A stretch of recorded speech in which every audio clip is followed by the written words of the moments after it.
बदलापूरमध्ये रिक्षा चालकांकडून अचानक 5 रुपयांची भाडेवाढ बेकायदेशीर असल्याचं आरटीओचं स्पष्टीकरण, तर कुणीही जास्त भाडं मागितल्यास आरटीओकडे तक्रार करण्याचंही आवाहन.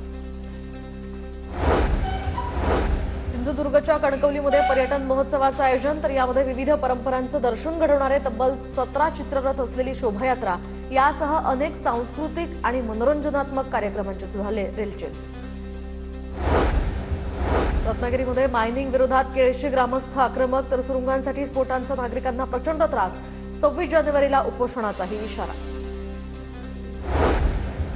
मुख्यमंत्री तीर्थक्षेत्र योजनेचा लाभ अजून नाहीच. प्रशासनाला नवा आदेश नसल्यामुळे निर्णय नसल्याची माहिती. तर आतापर्यंत 2400 अर्ज प्राप्त, मात्र त्यांना अजूनही प्रतीक्षाच करावी लागणार.